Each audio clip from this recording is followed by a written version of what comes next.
ఈరోజు కొరకు ఏర్పాటు చేయబడిన లేఖన భాగాలు ధ్యానం చేద్దాం.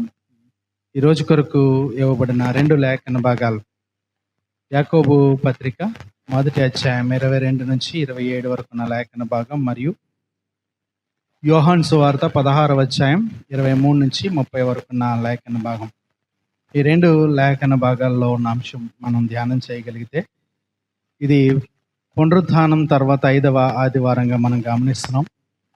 పునరుత్థాన అనంతరం 40 రోజులు ప్రభు ఆయన శిష్యులతోనూ విశ్వాసులతోనూ అనేక మందిని ఆయన ప్రత్యక్షపరుచుకుని, అనేక మంది ఎదుట ఆయన ప్రత్యక్షత బయలుపరిచి వారిని స్థిరపరిచిన విధానం, వారిని విశ్వాసంలో పరిపూర్ణులుగా చేసిన విధానం ఈ గడిచిన వారాలు మనం ధ్యానం చేశాం. ఇది ప్రభుని పునరుత్థాన ప్రత్యక్షతల కాల ముగింపుగా మనం గమనించగలం. ఈరోజు దేవుడు తన అద్వితీయ కుమారుడైన క్రీస్తుని లోకంలోనికి పంపించి దేవుని ప్రేమను, దేవుని రక్షణను, దేవుని గురించి సంపూర్ణంగా యేసుక్రీస్తు ద్వారా లోకానికి తెలియపరిచాడు. యేసుక్రీస్తు శిష్యులు యేసుక్రీస్తుని అనుసరించిన వారు ఆయన్ని కనులారా చూసి చెవులారా ఆయన మాటలు విని ఉన్నారు. ఈ లోకానికి వచ్చి యేసయ్య తన ప్రాణాన్ని పెట్టడం ద్వారా, ఆయన పునరుత్థానం ద్వారా నశించిపోతున్న మానవాళికి ఆయన నిత్య జీవాన్ని అందుబాటులోకి తీసుకొచ్చాడు. ఈరోజు మనం అందరం క్రీస్తులో నిత్య జీవంలోనికి ప్రవేశించగలం. యేసయ్య తన తండ్రి చిత్తాన్ని నెరవేర్చడానికి వచ్చాడు. ప్రభు మాటలు తెలియపరచడానికి వచ్చాడు. అంతేకాదు, తన జీవితం ద్వారా తండ్రిని మహిమపరిచిన కుమారుడిగా, తండ్రి కూడా కుమారుని మహిమపరిచిన తండ్రిగా మనం లేఖనాల్లో మనం చూస్తాం. ఎందుకంటే ఈ కుమారుని తండ్రి బహుమానంగా ఇచ్చేశాడు. ఈ లోకాన్ని ప్రేమించి తన అద్వితీయ కుమారుని ఆయన ఇవ్వటానికి వెనక్కి తీయలేదు. ఈరోజు బహుమానంగా మనకి ఇవ్వబడిన ఈ యేసుక్రీస్తు ఆయన 33.5 సంవత్సరాలు ఈ భూమి మీద రక్తమాంసాల్లో పాలువాడిగా, ఆయన వయసునందును జ్ఞానమునందును మనుషుల దయలో దేవుని దయలో వర్ధిల్లు ఏ పాపము లేనివాడిగా ఆయన పెరిగినట్లుగా మనం చూస్తున్నాం. ఈరోజు ఆయన తన శిష్యుల్ని ఏర్పాటు చేసుకున్న విధానం, ఆయన శిష్యుల్ని ఆయన తర్బీదు చేసుకున్న విధానం ఈరోజు మనం గమనించగలిగితే, ప్రభు శిష్యులు ఆయన మరణ అనంతరం, మరణానికి మునుపు శ్రమలు వారు కళ్ళారా చూసి చెదిరిపోయిన వారుగా ఉన్నారు, భయపడిన వారుగా ఉన్నారు. అలాంటి చెదిరిపోయిన తన శిష్యులందరినీ ఆయన పునరుద్ధానం అనంతరం ఈ 40 దినాలు వారిని సమకూర్చుకున్నట్లుగా, ఆయన వారిని విశ్వాసంలో సంపూర్ణులుగా చేసినట్లుగా, వారందరికీ తండ్రి ప్రేమను వెల్లడి చేసినట్టుగా మనం చూస్తున్నాం. ఈరోజు మనం చదవబడిన లేఖన భాగంలో యోహాను సువార్త 16వ అధ్యాయం 27వ వచనంలో, మీరు నన్ను ప్రేమించి నేను దేవుని యొద్ద నుండి బయలుదేరి వచ్చితనని నమ్మితిరి గనుక తండ్రి తానే మిమ్మును ప్రేమించుచున్నాడనే మాట మనం చూస్తాం. అప్పటి వరకు కుమారుడు శిష్యుల్ని ప్రేమించాడు. ఈ కుమారుడు యొక్క శిష్యులు ఆయన్ని ఈ భూమి మీదకి పంపించింది తండ్రి అని గుర్తించారు, నమ్మారు. గనుక ఇక నుంచి కుమారుడి కదట తండ్రి తానే వారిని ప్రేమిస్తున్నాడు అని వారికి తెలియచేస్తూ, యేసు తన శిష్యుల్ని తండ్రి ప్రేమలోనికి చేర్చినట్టుగా మనం చూస్తున్నాం. మనం చాలాసార్లు మనం గమనిస్తాం, వివాహం అయ్యి ఆడపిల్లని అత్తవారింటికి పంపించేటప్పుడు ఆ ఆడపిల్లని అత్తవారి చేతుల్లో పెట్టి లేదా భర్త చేతుల్లో పెట్టి, కంటికి రెప్పలాగా చూసుకున్న నా కుమార్తెను నీకు అప్పగిస్తున్నాను, ఒకవేళ ఆ బిడ్డలో ఏదైనా లోటుపాట్లుంటే నువ్వే తల్లిలాగా ప్రేమించాలి, ఆదరించాలి. నా కుమార్తెను నేను ఏ విధంగా చూశానో దానికంటే మిన్నగా నువ్వు చూడాలని అప్పగింతల కార్యక్రమం చూస్తాం. ఆ అప్పగింతల కార్యక్రమం చూస్తే అందరికీ కన్నీటి పర్యంతం అవుతుంది. అలాంటిది యేసయ్య కన్నీటితో ఈ పని చేయట్లా, తన శిష్యుల్ని తన తండ్రికి అప్పగిస్తూ సంతోషంతో చేస్తున్నాడు. ఎందుకంటే ఆయన తండ్రి చిత్తం యావత్తు చేశాడు. ఇప్పుడు ఆయన అప్పగించేది ఎవరికంటే తండ్రికే. తండ్రి అంటే కుమారుణ్ణి చూసినవాడు తండ్రిని చూసినట్టే, కుమారుణ్ణి ప్రేమించిన వాడు తండ్రిని చూసినట్టే, తండ్రిని ప్రేమించినట్టే. తండ్రి, కుమారుడు, పరిశుద్ధాత్ముడు వేరువేరు కాదు, వీరు వేరువేరు వ్యక్తులుగా మనకి ప్రత్యక్షపరుచుకున్నప్పటికీ ముగ్గురు ఏకమై ఉన్న త్రియేక దేవుడు వారు ముగ్గురు ఏకముగా ఉన్నారు. త్రియేక దేవుడు అనే సంగతి మనం జ్ఞాపకం చేసుకుంటే, తండ్రి యొక్క చిత్తాన్ని నెరవేర్చడానికి వచ్చిన కుమారుడైన క్రీస్తు ఆయన చిత్తాన్ని సంపూర్ణంగా నెరవేర్చి ఆయన్ని బహుమానంగా ఏ లోకానికైతే పంపించాడో, ఇప్పుడు కుమారుడు ఆయన ఏర్పాటు చేసుకున్న శిష్యుల్ని తండ్రికి బహుమానంగా అప్పగిస్తున్నాడు. ఇక నుంచి నువ్వే వీరిని ప్రేమించాలని అప్పగిస్తున్న మాటలు మనం చూడగలుగుతున్నాం. యేసయ్యని అప్పటి వరకు శిష్యులు బోధకుడిగా చూశారు, ప్రవక్తగా చూశారు. ఆయన చేసిన స్వస్థత కార్యాలు చూశారు, ఆశ్చర్య కార్యాలు చూశారు. ఒక సందర్భంలో అయితే ఆయన పరిచర్య చేస్తున్నప్పుడు ప్రజలు నా గురించి ఏమనుకుంటున్నారని అడిగితే, కొంత ప్రవక్త అనుకుంటున్నారయ్యా, కొంతమంది అలా అనుకుంటున్నారు, ఇలా అనుకుంటున్నారంటే, వారి సంగతి వదిలేయండి, మీరు ఏమనుకుంటున్నారు అని ప్రశ్నించినప్పుడు, నువ్వు దేవుని కుమారుడు క్రీస్తువు అని వారు తెలియపరిచిన మాటలు మనం గమనిస్తున్నాం. అంతేకాదు పేతురు, యాకోబు, యోహానుల్ని ఆయన రూపాంతర కొండ మీదకి తీసుకువెళ్ళినప్పుడు ఆ రూపాంతర అనుభవాన్ని ప్రత్యక్షంగా చూసిన వారు ఏమంటారంటే, మనం ఇక్కడే ఉండిపోదాం, ఈ లోకంలోకి తిరిగి వెళ్ళొద్దు, మీ సన్నిధిలో మేము ఉండిపోతామనే మాటలు కూడా వారు మాట్లాడుతున్న సందర్భం మనం ఇక్కడ చూస్తాం. అందులో పేతురు అయితే నేను ప్రాణాన్ని కూడా పెడతానన్నాడు. పేతురే కాదు, అక్కడ ఉన్న అందరూ కూడా ప్రాణాన్ని పెట్టడానికి ఇష్టపడిన వారే. ఆలోచన చేస్తే వాళ్ళందరూ చెదిరిపోయారు. చెదిరిపోయిన అందరినీ దేవుడు మళ్ళీ సమకూర్చుకుంటమే ఈ పునరుత్థాన అనంతర కాలం. పునరుత్థాన అనంతర ప్రత్యక్షతలు ఏంటంటే, చెదిరిపోయిన ఆయన శిష్యుల్ని, విశ్వాసుల్ని తిరిగి సమకూర్చుకుంటున్నాడు. అలా సమకూర్చుకున్న తర్వాత ఈ చివరి ఆదివారం, ఈ పునరుద్ధానం తర్వాత చివరి ఆదివారం ఈ శిష్యుల్ని ఏం చేస్తున్నాడంటే తండ్రికి అప్పగిస్తున్నాడు. తండ్రి ఇక్కడి నుంచి మిమ్మల్ని ప్రేమిస్తాడు. ఇప్పటివరకు నేను మిమ్మల్ని ప్రేమించాను, కానీ నేను తండ్రి దగ్గర నుంచి వచ్చాను, పైనుండి వచ్చానని మీరు నమ్ముతున్నారు కాబట్టి ఇక్కడి నుంచి తండ్రి తానే మిమ్మల్ని ప్రేమిస్తాడని చెప్పే మాటలు ఇక్కడ మనం లేఖనంలో మనం గమనిస్తాం. ఈరోజు ఇక్కడ చదివిన లేఖన భాగాల్లో మనం గమనిస్తే తండ్రి అయిన దేవుని గురించి, తండ్రి అయిన దేవుని ప్రేమను గురించి, తండ్రి అయిన దేవుని యొక్క వ్యక్తిత్వాన్ని గురించి సంపూర్ణంగా ఎరిగిన కుమారుడైన క్రీస్తు తన శిష్యులైన వారికి తండ్రి ప్రేమను బయలుపరుస్తున్న విధానం ఈరోజు లేఖనంలో మనం చూస్తాం. మనం ఆయన్ని నమ్మితే ప్రభుని నమ్మినట్టే, తండ్రిని నమ్మినట్టే. ఆయన్ని చూస్తే ప్రభుని చూచినట్టే. ఆయన ప్రభు పంపించాడని నువ్వు నమ్మితే మనం దేవుని ప్రేమను పొందగలుగుతాము అనే మాటలు మనం ఇక్కడ లేఖన భాగంలో మనం గమనించగలం. యోహాను సువార్త 16వ అధ్యాయంలో ఈ మాటలు ఉన్నాయి. యోహాను సువార్త 16వ అధ్యాయంలో 23వ వచనం నుండి మనం చదువుకున్నాం.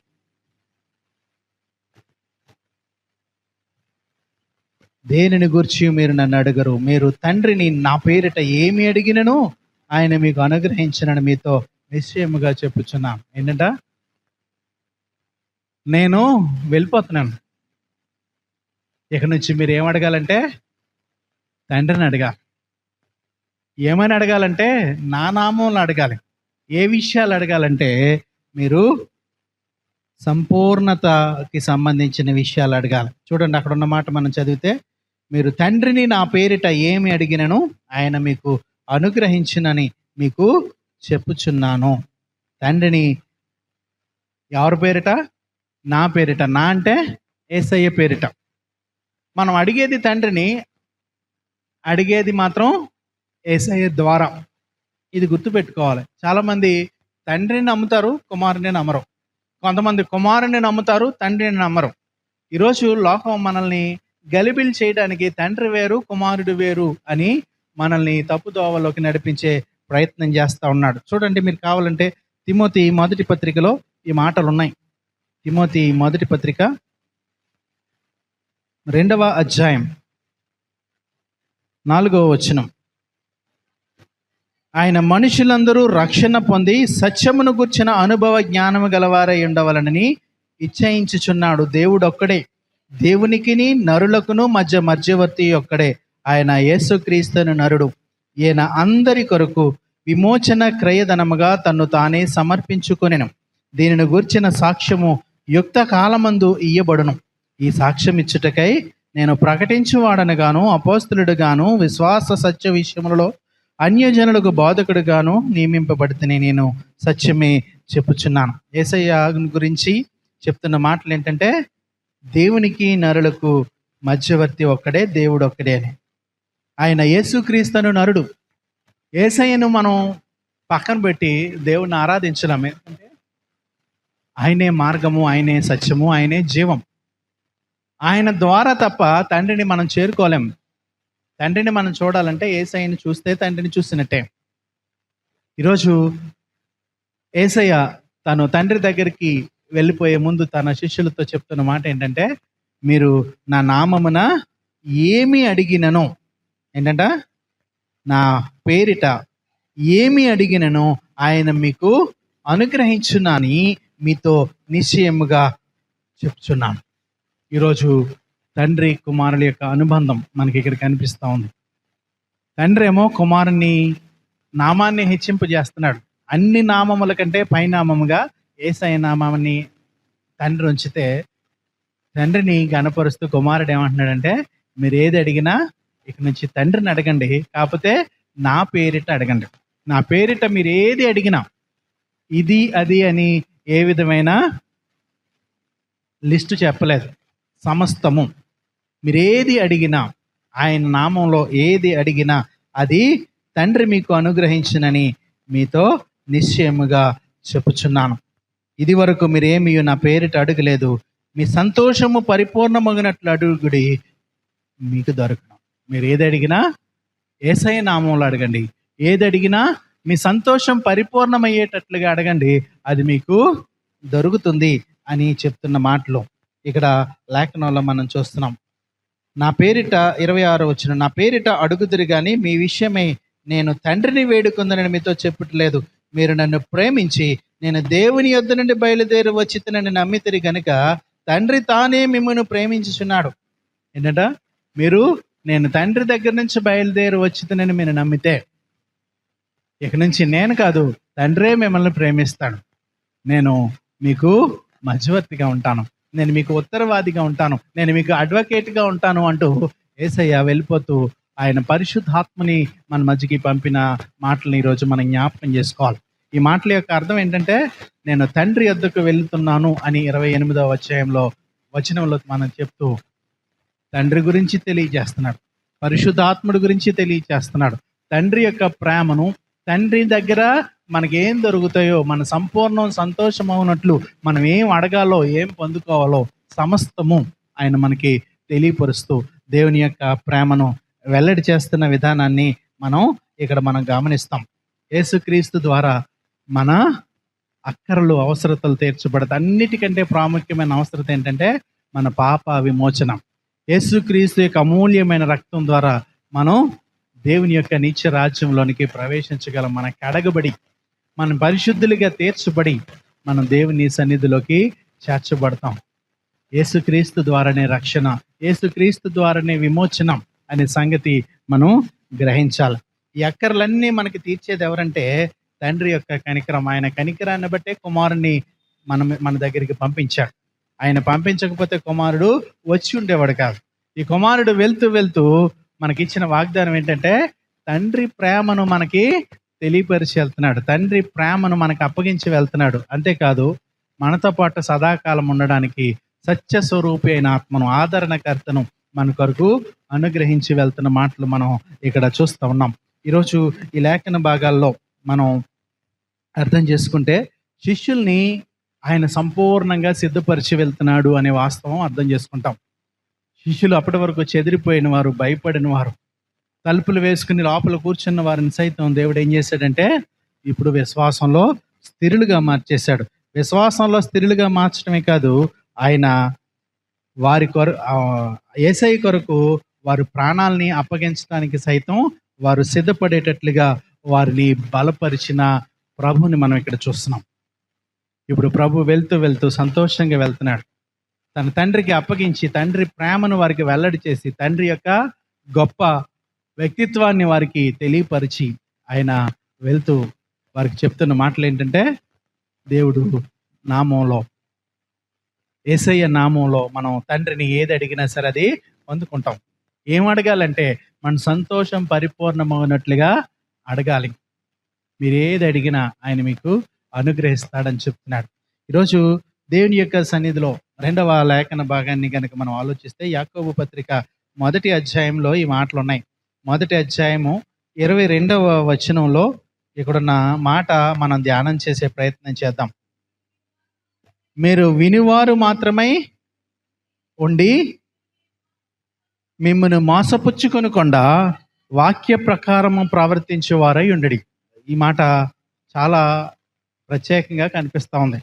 గడిచిన వారం మనం ధ్యానం చేసిన అంశం ఏంటంటే, ప్రియ సహోదరులారా మోసపోకుడి, మోసపోవద్దు. అపవాది మిమ్మల్ని మోసంలో పట్టుకోవడానికి, మోసపుచ్చటానికి వాడు నిరంతరం ప్రయత్నం చేస్తూ ఉన్నాడు. మోసపోవద్దు అని చెప్పిన మాటలు మనం లేఖనాల్లో చూసాం. ఈ వారం ఇక్కడ కూడా మరొకసారి మోసాన్ని గురించిన మాటలు ఉన్నాయి. ఈ మోసాన్ని గురించిన మాటలు ఎలాంటివి ఉన్నాయంటే, మీరు వినివారు మాత్రమై ఉండి మిమ్మును మీరు మోసపుచ్చుకొనకుండా వాక్య ప్రకారముగా ప్రవర్తించేవారై ఉండి. ఇక్కడికి ఈరోజు మనం అందరం వచ్చాం కదా. ఎందుకు వచ్చాం? వినడానికి వచ్చాం. ఏం వినడానికి వచ్చాం? దేవుని మాటలు వినడానికి వచ్చాం. దేవుని మాటలు వినడానికి వచ్చిన మనతో అపవాది ఎలాంటి పరాచికాలు ఆడతాడంటే, మన పక్కనున్న అమ్మాయి మనతో మాట్లాడుతుంది, మన పక్కనున్న అమ్మ మనతో మాట్లాడుతుంది, మన పక్కనున్న ఆమె నా చీర చూసావా అంటది, నా చెవులి చూసావా అంటది, ఆడిని చూడు ఈయన్ని చూడు అంటది, వాళ్ళ కోళ్ళు వచ్చింది చూడు, వీళ్ళ అల్లుడు వచ్చాడు చూడు అంటది, వాళ్ళ డ్రెస్ చూడు వీళ్ళ డ్రెస్ చూడు అంటది, ఆవిడ చీర ఏంటి జాకెట్ ఏంటి మ్యాచింగ్ కుదిరిందా అని అడుగుతుంది. మనల్ని ఏ విధంగా తప్పు మార్గంలోకి నడిపించాలో అన్ని విధాలుగా నడిపిస్తూ ఉంటుంది. ఆడు చూడు బయటికి వెళ్ళిపోతున్నాడు అంటది, ఆడు చూడు వచ్చేస్తున్నాడు అంటది. మనం గుడ్లు వేసుకుని వెళ్ళిపోయేవాడంక, వచ్చేవాడంక, కూర్చుని లెగిసేవాడంక, అటు ఇటు మెదిలేవాడంక చూస్తూ ఉంటాం. దేవుని సన్నిధికి వచ్చిన వారు ఏం చేయాలంటే, ఏం చేయాలి? వినివారు మాత్రముగా ఉండక ఏం చేయాలి? మరి వదిలేసేవారుగా ఉండాలా? ఏమని ఉంది? వాక్య ప్రకారంగా ప్రవర్తించేవారుగా ఉండాలి అని లేఖనం తెలియచేస్తుంది. చాలా మంది ఏమనుకుంటారంటే, వినటమే చేయటం అనుకుంటారు. కొంతమంది బైబిల్స్ తెచ్చుకుంటారు, ఇక్కడ కూర్చుని వాక్యం చెప్తూ ఉంటూ బైబిల్ చదివేసుకుంటూ ఉంటారు. వారికి వాక్యం అక్కర్లా, ఇక్కడికి వచ్చి బైబిల్ చదువుకోవడానికి ఇక్కడికి రావటం ఎందుకో తెలియదు. వారికి ఇంట్లో చదివే తీరిక లేదేమో పాపం. కొంతమంది ఇక్కడికి వచ్చి పేజీలు రాసేసుకుంటూ ఉంటారు. కొంతమంది ఇక్కడికి వచ్చి దేవుని వాక్యాన్ని వింటూ తలకాయ ఊపేస్తూ ఉంటారు. ఎంతసేపు అది అంటే, ఇక్కడ ఉన్నంతసేపే. వినివారు మాత్రమై ఉండి వాటిని గైకొనట్లేదు. చాలామంది జీవితాల్లో బైబిల్ చదవటం కూడా వారి యొక్క అలవాట్లలో ఒకటి. ఆ బైబిల్లో అండర్లైన్స్ చేసేస్తుంటారు. కొంతమంది బైబిల్ చూస్తే భలే ఆశ్చర్యం వేస్తుంది. వాళ్ళ బ్రతుకు చూస్తే దానికి తగ్గట్టుగా ఉండదు. వాళ్ళ బైబిల్ అంతా ఎర్ర అండర్లైన్స్, పచ్చ అండర్లైన్స్, నల్ల అండర్లైన్స్ అంతా చిరిగిపోయే ఉంటుంది. అయ్యి బాబోయ్ ఎంత భక్తుడో, ఎంత బాగా చదివేశాడో అని మనం అనుకుంటామని రాస్తూ ఉంటారు అలా గీతలో. కానీ వారి జీవితంలో ఆ మాటలు ఉన్నాయో లేదో మీరు గమనించండి. అలా అండర్లైన్ చేసుకున్న వారి జీవితంలో ఏముంటుందంటే లోకం ఉంటుంది. అండర్లైన్స్ చేసుకున్న వారి జీవితాల్లో, కొంతమంది జీవితాల్లో తాగుడు ఉంటుంది, వ్యభిచారం ఉంటుంది, ఉండకూడని విషయాలన్నీ ఉంటాయి. అంటే చర్చికి వచ్చినంత మాత్రాన మనం విశ్వాసులం అయిపోవట్లేదు. బైబిల్ని అండర్లైన్ చేసుకున్నంత మాత్రాన, రాసేసుకున్నంత మాత్రాన, చదివేసినంత మాత్రాన మనమేమీ ఆశీర్వాదం పొందుకోవట్లేదు. మరి చదవద్దంటే మంచిదే, అండర్లైన్ చేసుకోవద్దంటే మంచిదే. నువ్వు అండర్లైన్ చేసుకోవాల్సింది వాక్యాన్ని కాదు, ఆ వాక్యం నీ హృదయంలో అండర్లైన్ చేసుకోవాలి. నువ్వు చదవాల్సింది వాక్యం మాత్రమే కాదు, ఆ వాక్యం నీ హృదయంతో చదవాలి, నీ నోటితో, నీ పెదవులతో కాదు. నీ జీవితంలో ఆ వాక్యము నువ్వు ఎలాగా పాటిస్తున్నావు అనే దాని మీద నీ జీవితం ఆశీర్వాదం ఆధారపడి ఉంది. చాలామంది ఏం చేస్తారంటే గొప్ప గొప్ప ప్రసంగాలు చేస్తారు, గొప్ప గొప్ప పాటలు పాడతారు. అసలు వాళ్ళు పాట పాడితే అసలు ఎంత మధురంగా ఉంటుందంటే దేవుని సన్నిధి దిగొచ్చేస్తుందా అన్నట్టుగా ఉంటుంది. కానీ వాళ్ళు మందు కొట్లకి వెళ్తారు, వ్యభిచారం చేస్తారు, వారు చేయకూడని అకృత్యాలు ఎన్నో చేస్తారు. కానీ దేవుని సన్నిధిలో వారి ప్రసంగం కానీ, వారి యొక్క పాట కానీ అద్భుతంగా అనిపించేటట్లుగా ఉంటుంది. నువ్వెంత గొప్పగా పాట పాడినా, నువ్వెంత గొప్పగా ప్రసంగం చేసినా, ఎంత గొప్పగా ప్రార్థన చేసినా, అది దేవునికి ఇష్టమైనదిగా లేకపోతే, అది నీ హృదయంతో నువ్వు చేయకపోతే, నీ మనస్ఫూర్తిగా నువ్వు చేయట్లేదని దేవుడు గమనించినట్లయితే నీకెట్టి ఆశీర్వాదాలు దొరకవు. అందుకని ఈ యాకోబు పత్రికలో చెప్తున్నాడు, మీరు వినువారు మాత్రమై ఉండక, వినువారు మాత్రమై ఉండక అనే మాట మనం చూస్తున్నాం. వినువారు మాత్రమై ఉండి మిమ్మును మీరు మోసపుచ్చుకొనకుండా. మీరు చెప్పాలి, ఏం చేస్తున్నాం మనం? ఆదివారం మందిరానికి వచ్చి మనమందరం పరిశుద్ధులము పవిత్రులము అని ఫీల్ అయితే మనకంటే వెర్రివాడు ఇంకోడు ఉండడం. ఆదివారం మందిరానికి వస్తే లాభం కాదు, ఆ లాభం కొంచెమే.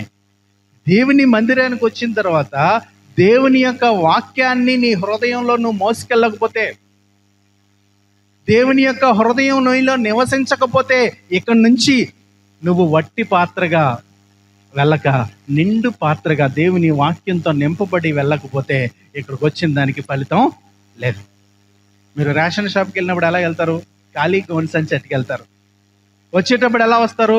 నిండు సంచితో వస్తారు, బరువు మోసుకుంటూ వస్తారు, ఇంటి వరకు మోసుకుని తెచ్చుకుని పెట్టుకుంటారు.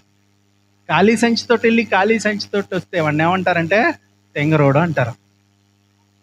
దేవుని మందిరానికి వచ్చి వెళ్ళేటప్పుడు కూడా తెంగరోళ్ళలాగా వెళ్ళకూడదు, వట్టి సంచితోటి తిరిగి వెళ్ళకూడదు, వట్టి హృదయంతో వెళ్ళకూడదు. నువ్వు వచ్చేటప్పుడు నీ హృదయాన్ని ఖాళీ చేసుకుంటురా, దేవుని యొక్క మాటలు వినటానికి నువ్వు ఇష్టపడరా. అంతేగాని వెళ్ళాలి, వెళ్ళకపోతే బాగోదు, వాళ్ళు అడుగుతారు వీళ్ళు అడుగుతారు, అమ్మ చర్చికి రాలేదా అని అంటారేమో అని రావనక్కర్లా. ఎందుకంటే దేవుడు నీ హృదయ అంతరంగంలోకి తొంగి చూసినప్పుడు నువ్వు ఎందుకు వచ్చావు ఆయనకి తెలుసు, నువ్వు ఇక్కడి నుంచి ఏమి పట్టుకెళ్తున్నావో ఆయనకి తెలుసు. అందుకని వచ్చి వినువారు మాత్రగా ఉండి మిమ్మల్ని మీరు మోసపుచ్చుకొనకుండా ఏం చేయాలట మరి? వాక్య ప్రకారంగా ప్రవర్తించేవారై ఉండు. ఏంటి వాక్య ప్రకారంగా ప్రవర్తించడం? దొంగిలించొద్దు, బయటికి వెళ్ళిన తర్వాత అదే దొంగతనం చేస్తాం. వ్యభిచారం చేయొద్దు, బయటికి వెళ్ళిన తర్వాత అదే వ్యభిచారం చేస్తాం. తాగుబోతులుగా ఉండొద్దు, బయటికి వెళ్ళిన తర్వాత సాయంత్రం పార్టీ ఎక్కడ అని అడుగుతాం. ఏదైతే దేవుని సన్నిధిలో వద్దు అని చెప్తున్నాడో బయటికి వెళ్ళిన తర్వాత ఆ వద్దన్న దాన్నే ముద్దు అని మనం ప్రవర్తిస్తే మనం ఏం చేస్తున్నాం? మనల్ని మనం మోసపుచ్చుకుంటున్నాం. ఈరోజు దేవుని సన్నిధిలోకి వచ్చే వాళ్ళందరూ పరిశుద్ధులు కాదు, దేవుని సన్నిధికి రాని వాళ్ళందరూ పాపులు కాదు. ఆ మాటకు వస్తే దేవుని సన్నిధికి రావాల్సింది పాపులే, కానీ వారి పాపులు మనకి గుర్తించి రావాలి. మేము పరిశుద్ధులం అనుకుంటే వైద్యుడు వారికి అవసరం లేదు. వైద్యుడు ఎవరికి కావాలి? రోగులకే వైద్యుడు. దేవుడు పాపులకే దేవుడు కావాలి. ఈరోజు పాపంలో నేనున్నాను, ఆ పాపాన్ని నేను విడిచిపెట్టాలి అనే ఆశతో నువ్వు రావాలి. ఆ పాపాన్ని నువ్వు ఒప్పుకొని విడిచిపెడతానంటే దేవుడు నిన్ను క్షమించి నిన్ను కడగడానికి ఈరోజు ఇక్కడే సిద్ధంగా ఉన్నాడు. నాలో పాపం ఏమి లేదు, నేనే పరిశుద్ధుని, నేనే మంచోడిని, మంచిదాన్ని అని నువ్వు భావిస్తే నువ్వు చర్చికి వచ్చి వెళ్ళినంత మాత్రాన నీకు వచ్చిన లాభం ఏమీ లేదు. అందుకని చాలా సూటిగా ఈ వచనంలో చెప్తున్నాడు ఏంటంటే, వినువారు మాత్రమై ఉండక మిమ్మును మీసు మోసపుచ్చుకోకుండా వాక్య ప్రకారంగా ప్రవర్తించేవారై ఉండండి. ఎవడైనను వాక్యమును వినువాడై ఉండి దాని ప్రకారము ప్రవర్తింపని వాడైతే వాడు అద్దములో తన సహజ ముఖమును చూచుకొని మనుషుని పోలి ఉన్నాడు. వాడు తను చూచుకొని అవతలికి పోయి తను ఎట్టివాడో వెంటనే మరిచిపోను కదా. అయితే స్వాతంత్రమునిచ్చు సంపూర్ణమైన నియమములో తేరి చూచి నిలకడగా ఉండవాడెవడో వాడు విని మరచువాడు కాక క్రియను చేయువాడు అండి తన క్రియలో ధన్యుడగును. ఏం చేస్తాడంట? క్రియ చేసేవాళ్ళ ఉంటాడు, స్వతంత్రుడుగా ఉంటాడు, వాడు ధన్యుడిగా ఉంటాడు. ఎవరు? విని మరిచిపోకుండా దాన్ని తన జీవితంలో ఆచరించేవాడు, క్రియను చేయువాడు. ఇక్కడ చెప్పబడిన మాట ఏంటంటే, వాడు అద్దములో తన సహజ ముఖమును చూచుకొని మనుష్యుని పోలి ఉన్నాడు. వాక్యం నీతో మాట్లాడితే నీకేం కనబడుతుందంటే నీ రూపం కనపడాలి. వాక్యము అద్దం. ఈరోజు అంశం ఏంటంటే word of God as a mirror. దేవుని వాక్యము నీకు అద్దము వంటిది. ఈరోజు మీరు అద్దంలో చూసుకుంటే వచ్చారా? ఇక్కడికి వచ్చేటప్పుడు తప్పకుండా అద్దంలో చూసుకునే ఇక్కడికి వస్తాం. ఎందుకంటే తల దూకున్నామా లేదా, మీసాలు దూకున్నామా లేదా, పౌడర్ రాసుకున్నామా లేదా, మన పెదవులు ఎలా ఉన్నాయి, మన ముక్కు ఎలా ఉంది, అన్నీ సరి చేసుకుని, మన బట్టలు ఎలా ఉన్నాయి, మ్యాచింగ్ సరిపోయిందా, అన్నీ చూసుకుంటాం. అద్దంలో మనం చూసుకోకుండా ఇక్కడ వరకు రాం. అద్దంలో చూసుకోవటం అంటే ఏంటంటే మనల్ని మనం సరి చేసుకుని రావటం. అద్దం ఏం చేస్తుందంటే మనకి చేసే మొదటి ఉపకారం, అద్దం మనల్ని మనం పరీక్షించుకోవడానికి చేస్తే ఎగ్జామినేషన్. అద్దం వల్ల ఉపయోగం ఏంటంటే ఎగ్జామినేషన్. మనల్ని ఎగ్జామ్ చేస్తుంది. మనలో ఏముందో అదే చూపిస్తుంది. మనలో లేని దాన్ని అద్దం చూపించదు. జుట్టు చెదిరిపోయింటే అలాగే చూపిస్తుంది. పౌడర్ రాసుకోకపోతే రాసుకోలేదని చూపిస్తుంది. మన మొహం మీద ఏదైనా మొటిమలో మచ్చలో ఉంటే అవి ఉన్నది ఉన్నట్టుగా చూపిస్తుంది. మనం ఏం చేస్తామంటే దానికి ప్యాచప్ చేస్తాం, పౌడర్ రాస్తాం, లేకపోతే కోటింగ్ వేస్తాం. అవి కనపడకుండా మేకప్ చేసుకుని బయటకు వచ్చేటప్పుడు అందరికీ కొంచెం మంచిగా కనపడే ప్రయత్నం చేస్తాం. ఒకవేళ అలాగే వచ్చేసామనుకోండి, ఎవరైనా మనల్ని అలా చూస్తే ఇబ్బంది పడతాం. అందుకని పొద్దుటే లేచి ముఖం చూసుకుంటే ఏం కనపడతాయి? కళ్ళకున్న పుసులు కనపడతాయి. వెంటనే తడి నీటితోటి కళ్ళని కడుక్కుంటే ఆ పుసులు పోతాయి.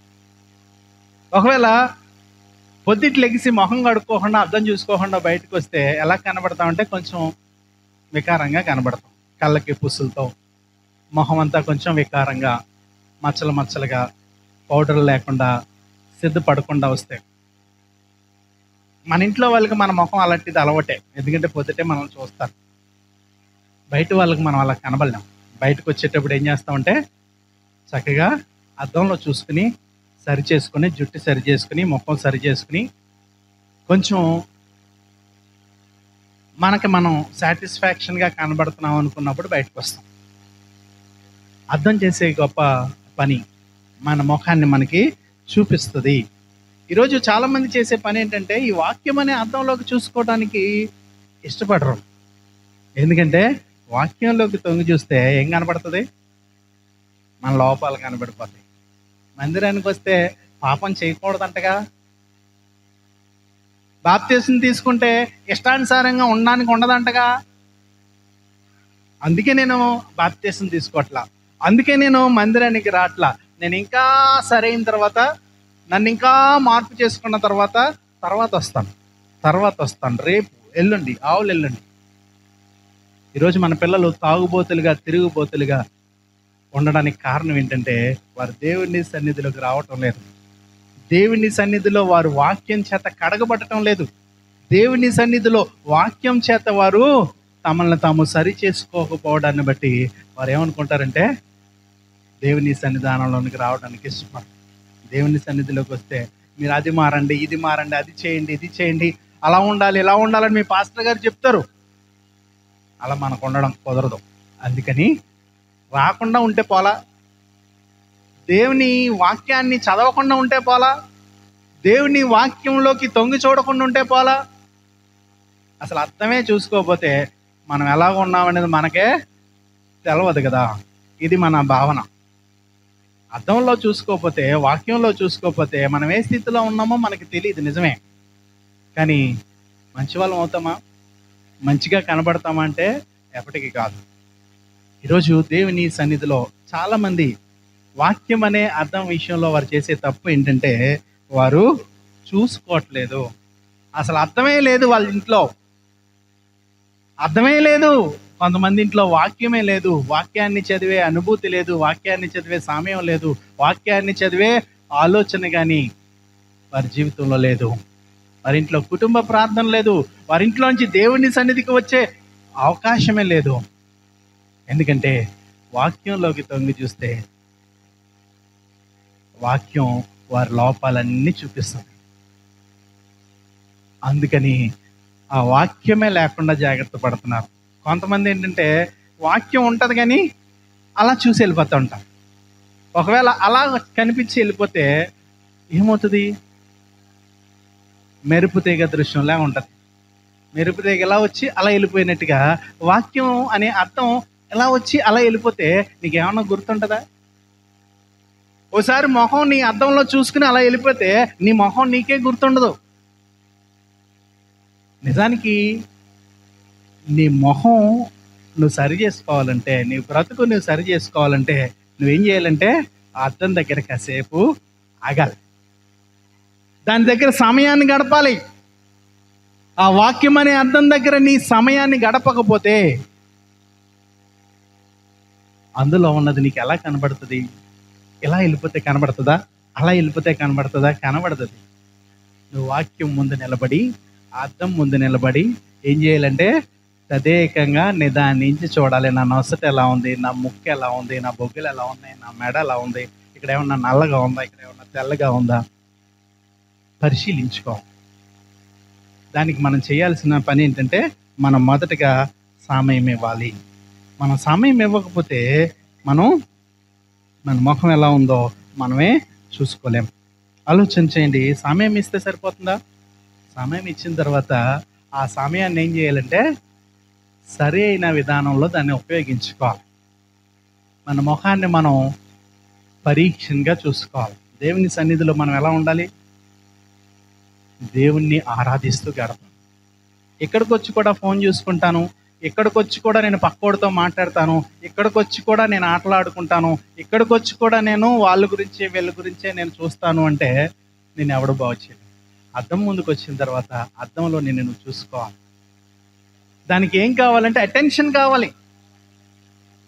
దేవుని ఎడల అటెన్షన్, దేవుడు నీతో మాట్లాడబోయే విషయాల మీద అటెన్షన్. నువ్వు ఇచ్చే సమయము క్వాలిటీ టైం దేవుడికి ఇవ్వాలి, కొంచెం అటెన్షన్ ఇవ్వాలి. అంతేకాదు దేవుని దృష్టిలో ఆరాధనలో గడపాలి, డివోషన్. ఎప్పుడైతే నువ్వు దేవుణ్ణి ఆరాధిస్తావో, దేవుని దగ్గర నీ సమయాన్ని, నీ ఫోకస్ని ఇస్తావో, అప్పుడు ఏం చేస్తాడంటే దేవుడు వాక్యం అనే అర్థం ద్వారా నీ ముఖాన్ని నీకు చూపిస్తాడు. ఎక్కడ దేవుడు 4 తప్పులు చూపించేస్తాడో అని భయపడి చాలామంది అసలు వాక్యం తట్టే చూడట్లేదు. అది చేసే మొదటి తప్పిదం. రెండో తప్పిదం ఏంటంటే బైబిల్ చదువుతారు. ఎలా చదువుతారంటే చాలా కేర్లెస్గా చదువుతారు. మీరు చెప్పండి, ఎంతమంది నేను బైబిల్ చదువుతున్నాను రోజు అనేవాళ్ళు ఎంతమంది ఉన్నారు ఇక్కడ? చదవట్లేదు అన్న వాళ్ళు ఎంతమంది ఉన్నారు ఇక్కడ? చూసారా, అందరూ చదువుతున్నారని అర్థం. అందరూ చదువుతున్నట్టు అర్థం, ఎవరో చదవట్లేదని అర్థం. ఎందుకంటే 2 ప్రశ్నలకి సమాధానాలు ఎవరు ఇవ్వాల, ఒక్కరే ఇచ్చారు. సరే చదివారు అనుకుందాం కాసేపు. బైబిల్ చదివితే రోజుకి ఒక అధ్యాయం చదువుతారా? కొన్ని వచనాలు చదువుతారా? ఆఫీస్కి వెళ్తూ పనికి వెళ్తూ కాసేపు బైబిల్ని కొన్ని పేజీలు చదువుతారా? చదవండి, మంచిది. బైబిల్ చదవటం మంచిది. కానీ ఆ బైబిల్లో నువ్వు చదివిన విషయాల్ని నీ జీవితంలో పాటించకపోతే దానివల్ల నీకు వచ్చే లాభం ఏంటి? ఒకవేళ ఒక్కరోజు ఆదివారం ఆరాధనకి రాకపోతే కొంతమంది బుర్ర పాడు చేసుకుంటారు. ఆదివారం మానేసాం. ఓ రోజు బైబిల్ చదువుకోకపోతే కొంతమంది చాలా బాధపడిపోతారు. ఈరోజు నేను వాక్యం చదువుకోలేదు అని పీక్కుంటాం.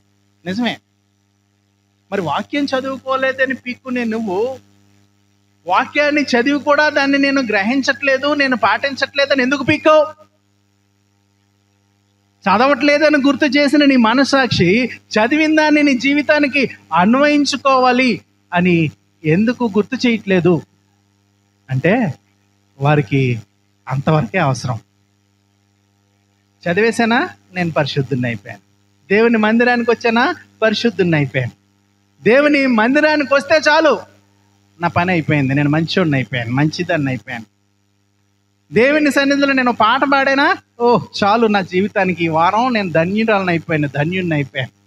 ఈరోజు ప్రార్థన చేశానా, అవకాశం నాకు వచ్చిందా, నాకంటే పరమ పవిత్రుడు ఇంకెవరు లేరు అని మనల్ని మనం జోకొట్టుకుంటున్నాం, మనల్ని మనం సమర్థించుకుంటున్నాం. కానీ నిజానికి నువ్వు ప్రార్థన చేసినంత మాత్రాన, చదివినంత మాత్రాన, వచ్చినంత మాత్రాన ఆశీర్వాదాలు పొందుకోలేవు. కానీ నువ్వే హృదయంతో ఏ మనసుతో అది చేస్తున్నావు, దాన్ని ఎంతవరకు నీ జీవితానికి నువ్వు అన్వయించుకుంటున్నావు, నీ కుటుంబంలో నీ జీవితంలో దాన్ని పాటిస్తున్నావు అనే దాని మీద నీ ఆశీర్వాదం ఆధారపడి ఉంది. దేవుని మందిరానికి వచ్చి విని వెళ్తే ప్రయోజనము ఏమీ లేదు. విన్నదాన్ని నీ జీవితానికి అన్వయించుకుంటే నీకు ప్రయోజనం. ఉదాహరణగా నేను ఇందాక చెప్పినట్టుగా గోన్ సంచి పట్టుకుని రేషన్ దుకాణానికి వెళ్ళినట్టే ఉంటుంది. నువ్వు నింపుకుని వస్తే నీకు ప్రయోజనం, దాన్ని వండుకు తింటే నీకు ప్రయోజనం. కానీ నువ్వు ఖాళీ సంచి పట్టుకెళ్ళి ఖాళీ సంచి వెనక్కి తెచ్చుకుంటే నీకేం ప్రయోజనం? దేవుని సన్నిధిలో వాక్యం కూడా అలాంటిదే. ఈ వాక్యం దగ్గరికి వచ్చినప్పుడు ఏం చేయాలంటే, నువ్వు వంటి పాత్రగా వచ్చి నిండు పాత్రగా వెళ్ళాలి. అది నీ ఆత్మీయమైన జీవితానికి ఆత్మీయమైన ఆహారాన్ని నీకు ఇచ్చి నిన్ను, నీ జీవితాన్ని, నీ కుటుంబాన్ని సరిదిద్దేదిగా, సరిచేసేదిగా నువ్వు ఉపయోగించుకోవాలి. వాక్యము అద్దము వంటిది. ఆ అద్దంలో లోటుపాట్లు కనబడ్డప్పుడు ఎలాగైతే మన ముఖాన్ని మనం సరి చేసుకుంటామో, కడుక్కుంటామో, రాసుకుంటామో, దాన్ని సరి చేసుకుంటామో, ఈ వాక్యము మనల్ని కొన్నిసార్లు గద్దిస్తుంది. ఆ విషయాలు సరి చేసుకోవాలి.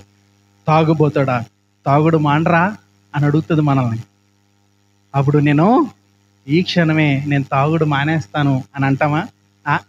ఆడు ఇప్పుడు అలాగే చెప్తాడు. చెప్పినోడిని ఆడు ఈడు అంటూ ఆ పరిశుద్ధాత్మని మాటలు కూడా నీ జీవితంలో చెత్తబుట్టలో వేస్తానంటే నేను నీకు బాగు చేసేవాడు ఎవడు లేడు. పందిని తీసుకొచ్చి సింహాసనం ఎక్కించిన తిరిగి మురిగుంటలోకి వెళ్తుందండి. ఒక సామెత ఉంది, కనకపు సింహాసనమున శునకాన్ని కూర్చోబెట్టినా అది కుక్కే కానీ అది రాజు అవదట. అలాగా కొన్ని కుక్కలు, కొన్ని పందుల్ని దేవుడు కడిగి శుభ్రం చేసి దాని మీద కూర్చోబెట్టాలని ప్రయత్నం చేసిన ఆ కుక్క బుద్ధి, ఆ పంది బుద్ధిని మార్చుకోలేవు. అద్దంలో మనం చూసుకుంటే మనం ఏంటో మనకు తెలుస్తుంది. మనం ఎలాంటి స్థితిలో ఉన్నామో మనకు తెలుస్తుంది. దాన్ని సరి చేసుకుంటే నువ్వు మనుషుడు అవుతావు, సరి చేసుకోకపోతే నువ్వు అలాగే మిగిలిపోతావు. అద్దము మనకేం చేస్తుందంటే మనల్ని మనం పరీక్షించుకుని, పరిశీలించుకునే అవకాశం ఇస్తుంది. ఆ అవకాశాన్ని మనం సరి చేసుకోవడానికి ఉపయోగించుకోవాలి. ఈరోజు చాలామంది చేసే పని ఏంటంటే అద్దం దగ్గరికి వెళ్ళి అలా చూసుకుని వెళ్ళిపోతూ ఉంటారు. అలా చూసుకుని వెళ్ళిపోతే ఉపయోగం లేదు. నిదానించి చూసుకోవాలి, సమయాన్ని కేటాయించాలి. ఆరాధనా భావంతో వాక్యం దగ్గర మనం నిలబడాలి. అప్పుడు ఏం చేస్తుందంటే ఆ వాక్యం నీలో నాటుకుంటుంది. Just like a photo. మీరు ఫోటో తీసుకుంటే ఏం కనబడుతుంది? మీ రూపం కనపడుతుంది. ఓ 10 మంది మధ్యలో నిలబడితే మనం ఎలా ఉన్నామో కనబడతాం. నల్లగా ఉన్నామో, తెల్లగా ఉన్నామో, పొడుగ్గా ఉన్నామో, పొట్టిగా ఉన్నామో, లావుగా ఉన్నామో, సన్నంగా ఉన్నామో, మనం కట్టుకున్న బట్టలు ఫోటోలో ఎలా ఉన్నాయో, మనం వేసుకున్న చైన్ పడిందా లేదా, మన అలంకరణలన్నీ సరిగ్గా పడినాయా లేదా, మనం సరిగ్గా ఫోటో వైపే చూస్తున్నామా, సరిగ్గా ఫోటో తీసి టైంకి కళ్ళు మూసుకున్నామా, ఇవన్నీ ఫోటోలోకి వస్తాయి. ఫోటోలో ఏముందిరా అంటే ఆ క్షణంలో నువ్వు ఎలా ఉన్నావో అలాగే ఉంటుంది. నేను ఫోటోలో బాలేను అంటే నిజంగా కూడా బాలేను అని అర్థం.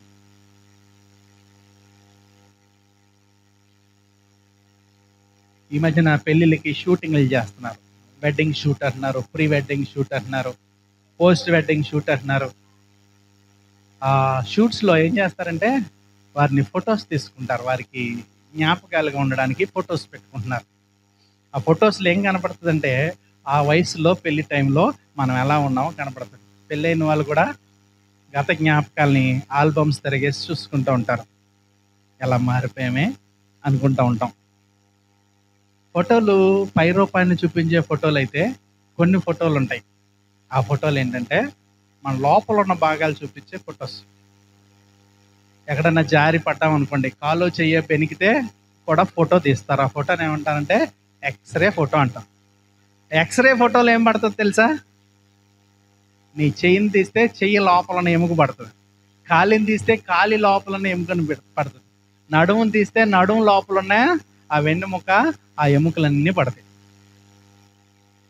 ఆ ఫోటో వచ్చిన తర్వాత లోపల ఎముక ఇరిగిందనో, ఎముక చిట్లిందనో, ఎముక పగిలిందనో తెలిస్తే పైకి బాగానే ఉంది కదా అనుకుంటామా? ఒక్కసారి ఎక్స్రే ఫోటోలో నీ ఎముక ఇరిగినట్టు కనబడితే అప్పుడు అసలు పరుగు ప్రారంభం అవుతుంది. ఏ డాక్టర్ దగ్గరికి వెళ్ళాలి? దానికి ప్లేట్ వేయాలా, కట్ వేయాలా, పసర కట్ వేయాలా, లేకపోతే పిఓపి కట్ వేయాలా? ఎక్కడికి వెళ్తే మంచిది?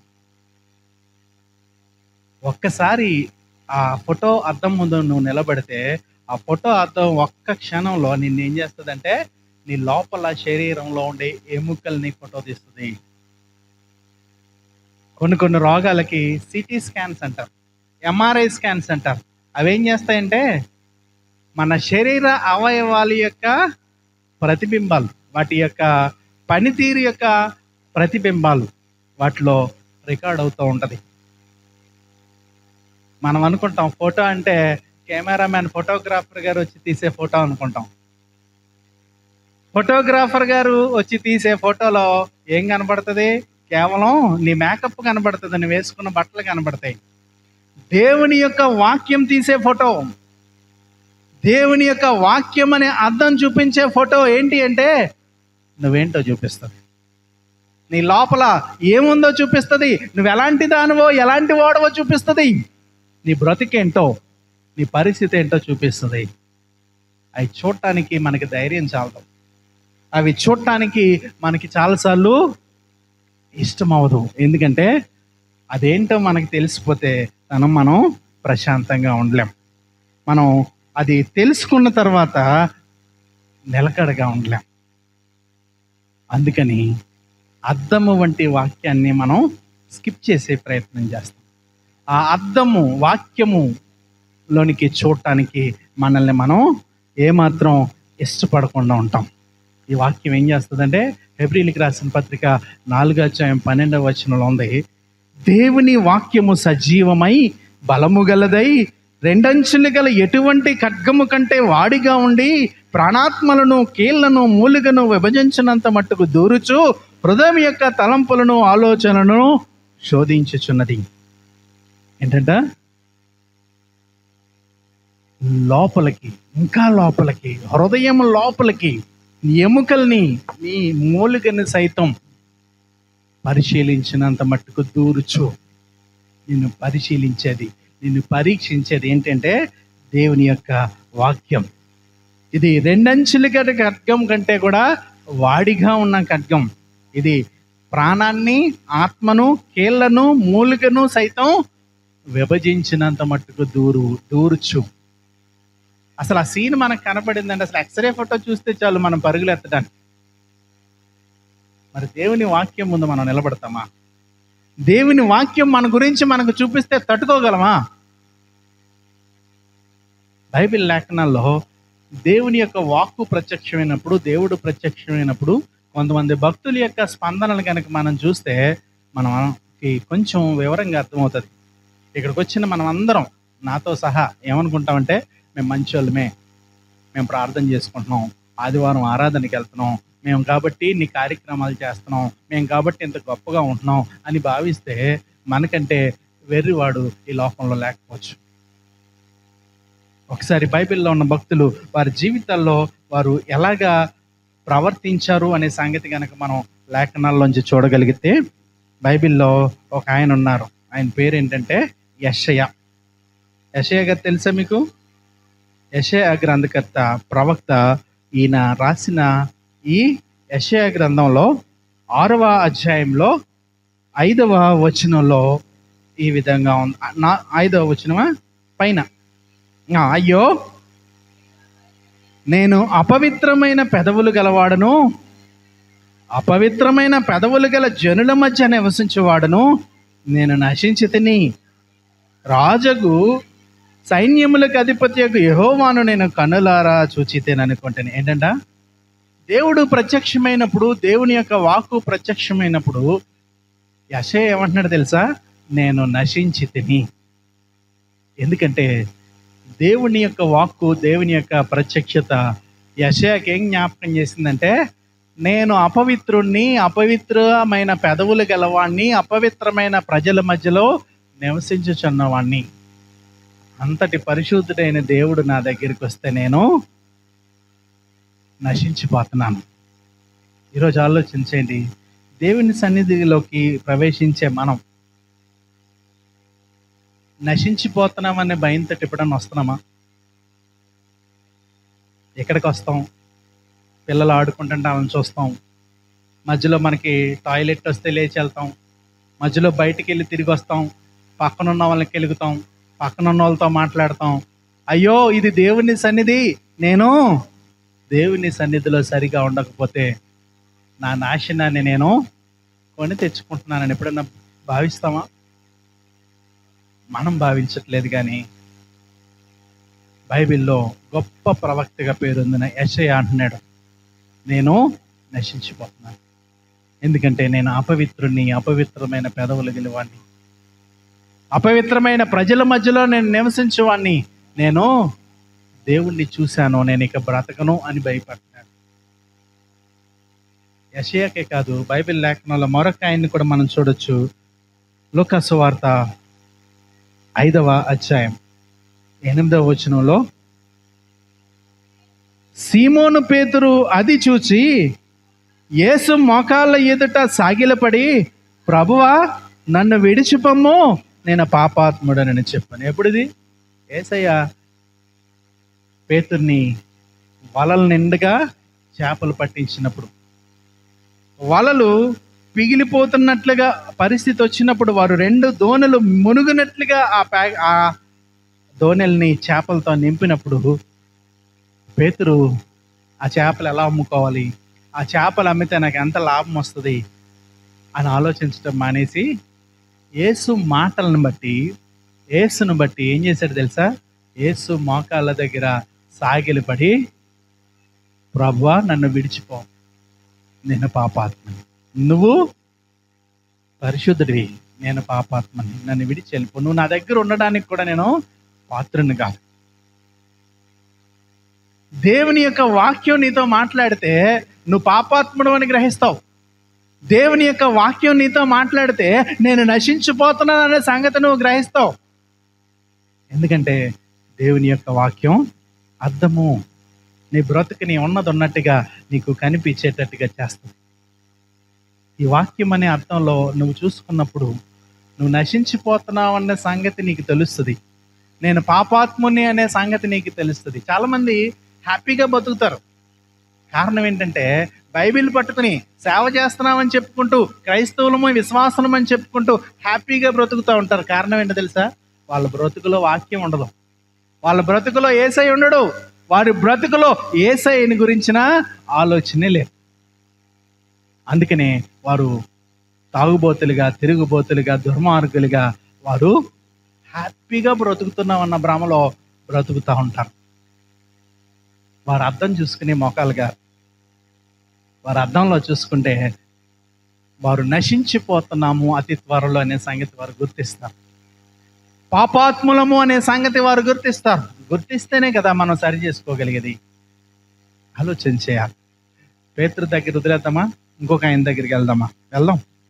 బైబిల్లో నీతిమంతుడు అని పేరు పొందిన ఒక ఆయన దగ్గరికి వెళ్దాం. ఆయన పేరు ఏంటంటే యోబు గారు. యోబు గ్రంథం 42వ అధ్యాయం 6వ వచనం, 5వ వచనం నుంచి చదువుకుందాం. వినికిడి చేత నిన్ను గూర్చిన వార్త నేను వింటిని, అయితే ఇప్పుడు నేను కనులారా నిన్ను చూచుచున్నాను, కావున నన్ను నేను అసహించుకుని ధూళిలోనూ బూడిదలోనూ పడి పశ్చాత్తాపపడుచున్నాను. ఏంటంటే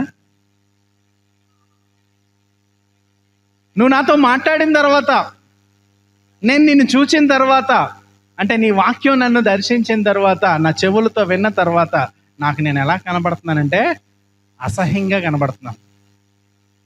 నన్ను చూసి నేనే అసహించుకునే పరిస్థితిలో నేను కనబడుతున్నాను. వాక్యం చూపించినప్పుడు నీతిమంతుడైన యోబుకి కనిపించిన దృశ్యం, నేను అసహ్యుడిగా ఉన్నాను అని అప్పటికప్పుడే తను ఏం చేశాడంటే ధూళిలోనూ బూడిదలోనూ పడి పశ్చాత్తాపడుతున్న యోబుని చూస్తున్నాడు. యెషయా ఏమో నశించిపోతున్నాను అయ్యో అన్నాడు. పేతురేమో నేను పాపాత్ముని, నా దగ్గరికి రాకు, నువ్వు దగ్గర నుంచి వెళ్ళిపో అన్నాడు.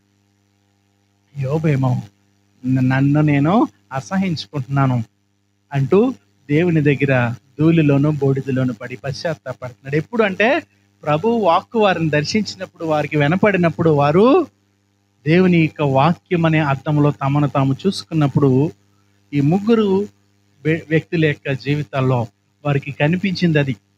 మరి ఇది మనకెందుకో కనిపించదు.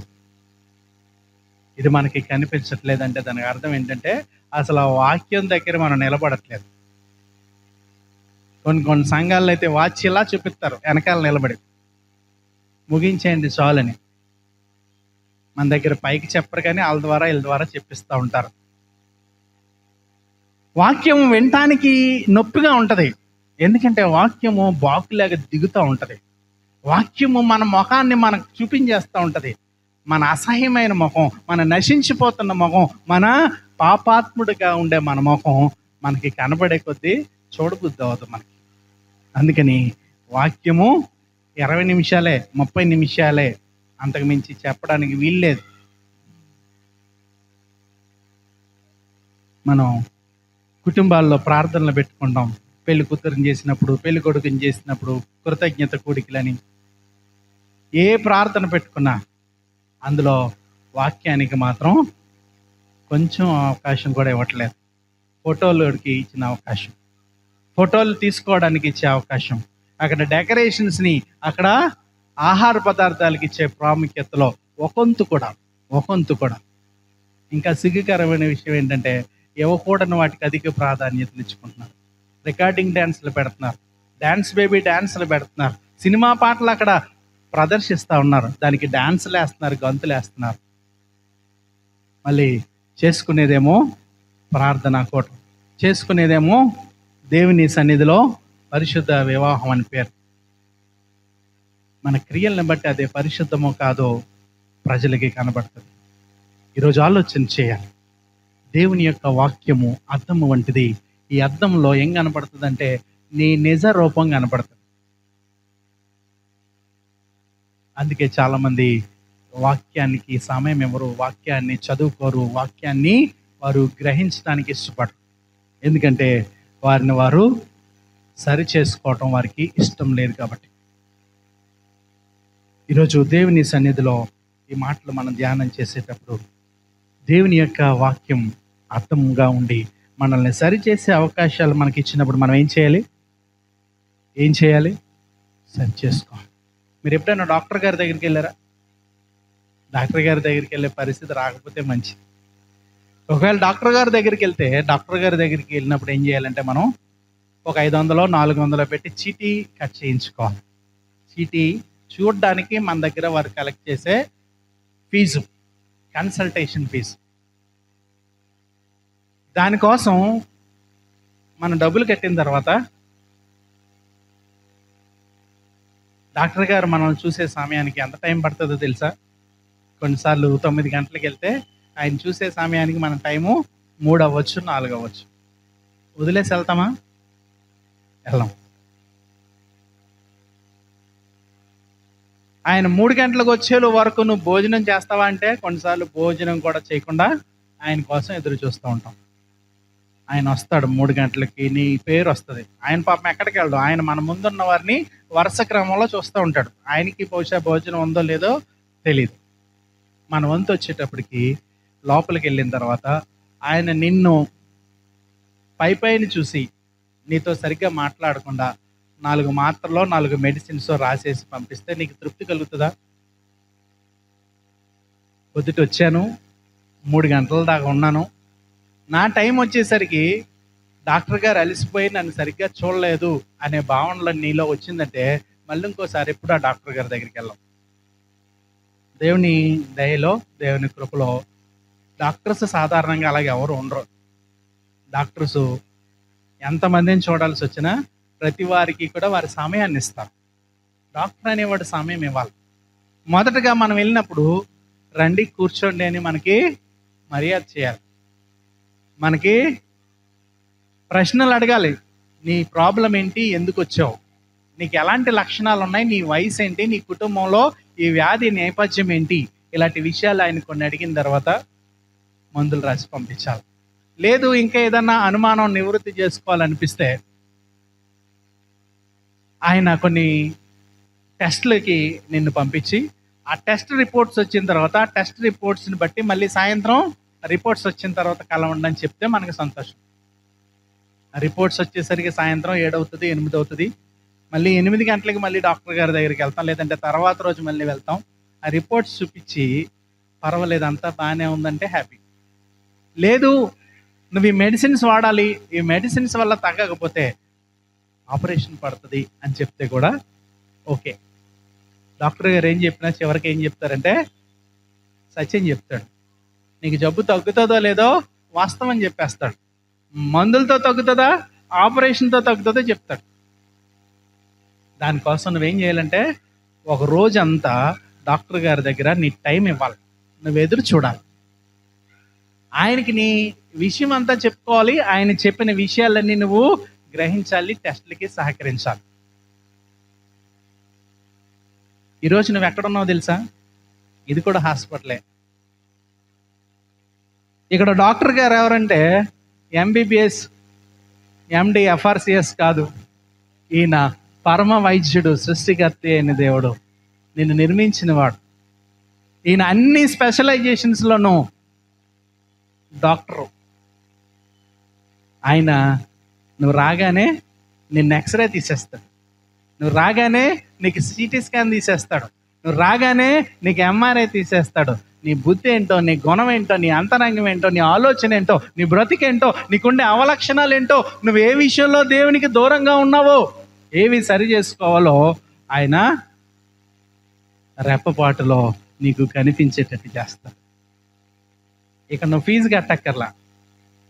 నువ్వు ఎప్పుడు పట్టుకొచ్చి 5 రూపాయల బిల్లో 2 రూపాయల బిల్లో అదే ఫీజు, ఫ్రీ. అది కూడా తేకపోయినా పర్వాలా, ఫ్రీ. ఇక్కడ నువ్వు గంటల గంటలు వేచి ఉండాల్సిన పని లేదు. దేవుడు వాక్యం ద్వారా నీతో మాట్లాడతాడు, ప్రతి ఒక్కరితో మాట్లాడతాడు. ఆయన మాట్లాడినప్పుడు ఆ మాటలు నువ్వు గ్రహిస్తే నీ జీవితంలో ఆయన సిలువలో పొందిన గాయాల ద్వారా నువ్వు స్వస్థత పొందుకుంటావు. ఆయన గాయాలే నీకు స్వస్థత. నువ్వు బయటికి వెళ్ళి మెడిసిన్ తెచ్చుకోకర్లా, మెడిసిన్ కూడా ఫ్రీ, ఆయనే ఇస్తున్నారు.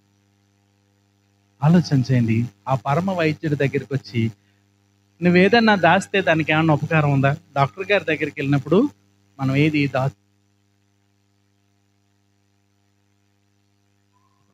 మనం దాచుకుంటే డాక్టర్ గారు మనకి సరైన ప్రిస్క్రిప్షన్ ఇవ్వలేము. ఈరోజు దేవుని సన్నిధికి వచ్చినప్పుడు నేను దాచుకుంటాను, నేను కప్పెట్టుకుంటాను అంటే దేవుడు ఆ క్షమాపణ ఇవ్వడు. దేవుని సన్నిధిలోకి వచ్చిన వారు ఎవరైనా ఒప్పుకుని విడిచిపెడతానంటే విడిచిపెడితే దేవుడు క్షమాపణ దయచేస్తాడు.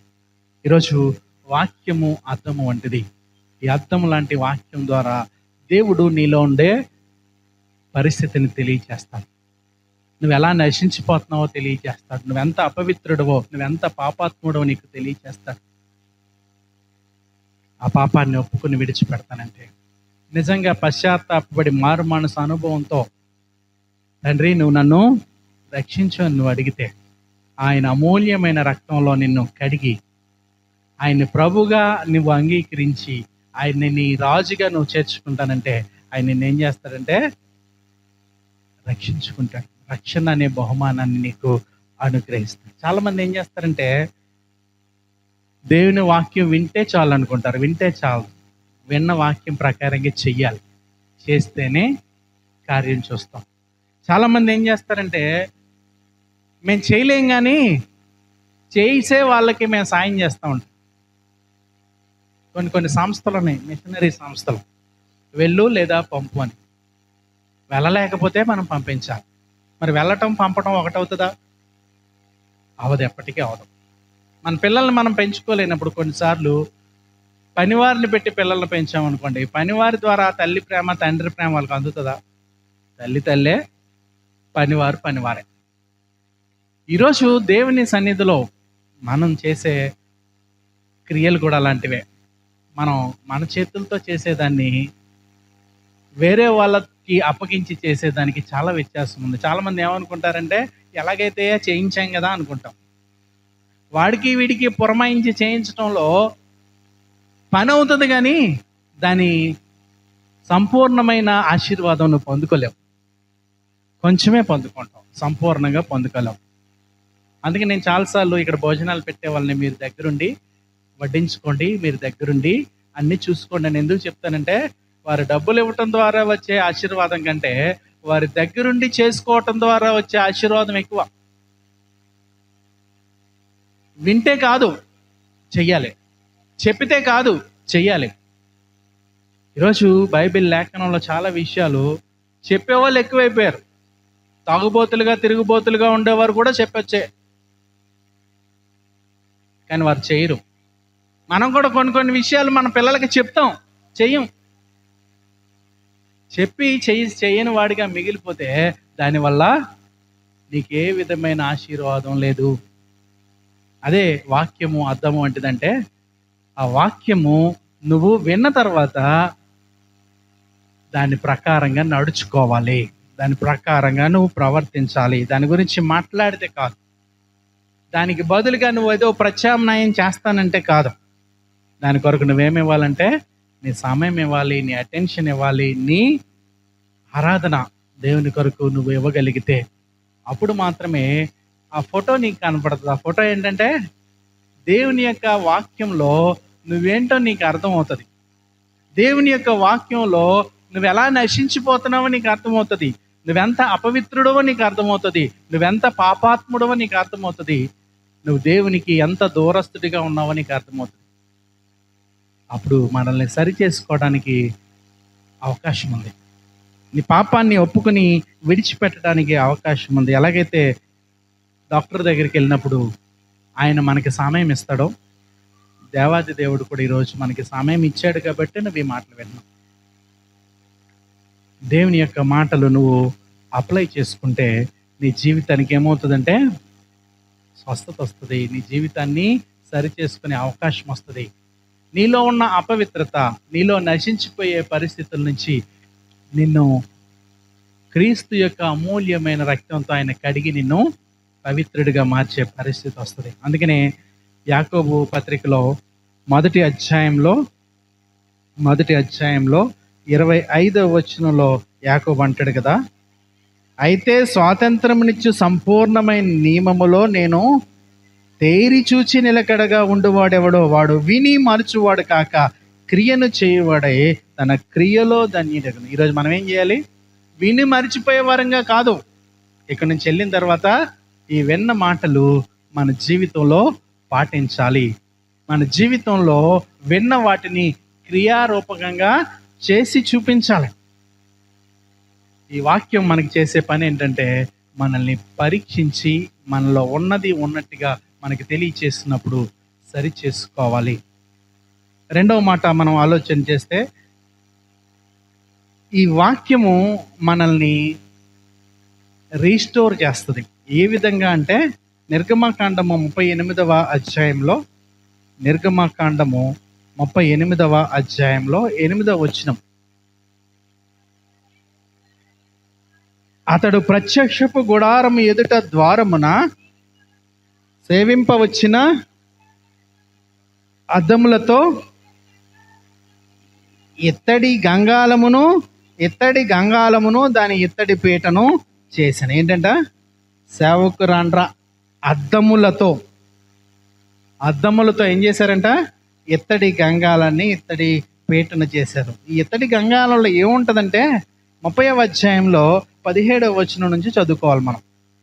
యెహోవా మోషేతో ఇట్లా, నేను కడుగు కొనుటకు నీవు ఇత్తడితో దానికి ఒక గంగాలమును ఇత్తడి పీటను చేసి ప్రత్యక్షపు గుడారమునకు బలిపీఠమునకు నడుమ దానిని ఉంచి నీళ్లతో నింపవలను. ఆ నీళ్లతో అహరోనును అతని కుమారులను తమ చేతులను కాళ్ళను కడుక్కొనవలెను. వారు ప్రత్యక్షపు గుడారములోనికి వెళ్ళినప్పుడు సేవ చేసి యెహోవాకు హోమధూపము నర్పించుటకు బలిపీఠమునకు వచ్చినప్పుడు తాము చావక ఎండినట్లు నీళ్లతో కడుక్కొనవలను. తాము చావక ఎండినట్లు తమ చేతులను కాళ్ళను కడుక్కొనవలను. అది వారికి అనగా అతనికిని అతని సంతతికిని వారి తరతరములకును నిత్యమైన కట్టడగా ఉండను. ఈ యొక్క లేఖనంలో ఇత్తడి గంగాళంలో ఉన్న నీరు దేనికి సాదృశ్యంగా ఉందంటే వాక్యానికి సాదృశ్యంగా ఉంది. పరిశుద్ధ మందిరంలోనికి, ప్రత్యక్షపు గుడారంలోనికి వెళ్ళేటప్పుడు అహరోను అతని కుమారులు వారి చేతుల్ని కాళ్ళను వారు కడుక్కొని, ఈ వాక్యం ఏం చేస్తుందంటే మన అపవిత్రతను కడుగుతుంది. ఈ వాక్యము మన గిల్ట్ని కడుగుతుంది. యేసుక్రీస్తు యొక్క అమూల్యమైన రక్తం మన పాపాలని కడుగుతుంది. యేసుక్రీస్తు యొక్క వాక్యం మన దోషాల్ని, మన అపరాధాలని కడుగుతుంది. వాక్యము అద్దం వంటిది. వాక్యము నీరు ఏ విధంగా మన చేతుల్ని కాళ్ళని శుద్ధి చేస్తుందో, శుభ్రపరుస్తుందో, పవిత్రపరుస్తుందో, అలాగే వాక్యము మనల్ని శుభ్రపరుస్తుంది అనే మాటలు లేఖనంలో మనం చూస్తున్నాం. యోహాను సువార్త 15వ అధ్యాయం 3వ వచనంలో మాట ఉంది. యోహాను సువార్త 15వ అధ్యాయం 3వ వచనం, నేను నీతో చెప్పిన మాటను బట్టి ఇప్పుడు పవిత్రులైన, దేన్ని బట్టి? దేవుని యొక్క మాటను బట్టి మనం పవిత్రులమై ఉన్నాం. దేవుని యొక్క మాట మనల్ని పవిత్రులుగా కడుగుతుంది. దేవుని యొక్క మాట మనల్ని కడిగేది, పవిత్రులుగా కడిగేది అనే అంశం మనం అర్థం చేసుకోవాలి. అంతేకాదు, పెళ్ళిళ్ళలో చదువుతాం ఈ మాట. ఎఫెసీయులకు రాసిన పత్రిక 5వ అధ్యాయంలో 27వ వచనం చివరి భాగం, అటువలనే పురుషులు కూడా కాదు, దానికంటే పైన, వాక్యముతో ఉదక స్నానము చేత దానిని పవిత్రపరిచి పరిశుద్ధపరచుటకై, ఏంటంట? పవిత్రపరిచి పరిశుద్ధపరచుటకై దేనితోనట ఉదక స్నానం? వాక్యముతో. వాక్యము నీకు ఉదక స్నానం చేయించేది, వాక్యము నిన్ను పరిశుద్ధపరిచేది, వాక్యము నిన్ను పవిత్రపరిచేది అనే సంగతి మనం ఎప్పుడైతే గుర్తిస్తామో, ఈ వాక్యము అద్దము వంటిదే కాదు, ఈ వాక్యము నీళ్ళ వంటిది కూడా. నీరు వాక్యానికి సాదృశ్యంగా ఏ విధంగా అయితే మన చేతుల్ని కాళ్ళని కడుక్కుంటామో, వాక్యంతో మన అంతరంగం ఉదక స్నానం చేయబడాలి. ఈరోజు దేవుడు మీతో మాట్లాడితే దేవుని యొక్క వాక్యాన్ని, మీ హృదయాన్ని, మీ అంతరంగాన్ని క్లీన్ చేసేది అనే సంగతి మనం అర్థం చేసుకోవాలి. దేవుని మాట ఏం చేస్తుంది? కడుగుతుంది, పవిత్రపరుస్తుంది, పరిశుద్ధపరుస్తుంది. ఒక ఉదాహరణ, దావీదు చేయరాని పాపం చేశాడు బేత్షెబాతో. చేశాడా? చేసిన తర్వాత కొంతకాలానికి ఎవరు వచ్చారంటే నాతాను వచ్చాడు. నాతాను వచ్చి సూటిగా మాట్లాడకుండా ఒక కథ చెప్పాడు. ఒక చిన్న గొర్రెపిల్ల ఉంది ఒక పేదోడికి, ఆ పేదవాడి గొర్రెపిల్లని ఇలా చేశాడు అని చెప్తే దావీదుకు పట్టరాని కోపం వచ్చేసింది. ఆ మనిషిని చంపేయాలన్నాడు. అప్పుడు నాతాన్ అంటాడు, ఆ మనుషుడు నీవే. ఆ మాట అన్నప్పుడు దావీదు కత్తి తీసి నాతాన్ని నరికేయాలి. చేయలేదా పని? ఏం చేశాడు తెలుసా? దేవా, నేను నీకు విరోధంగా పాపం చేశాను అని అక్కడే పశ్చాత్తాపడి మారు మనసుతో ప్రకటన చేశాను. నేను నీ ఎదుట పాపం చేశాను.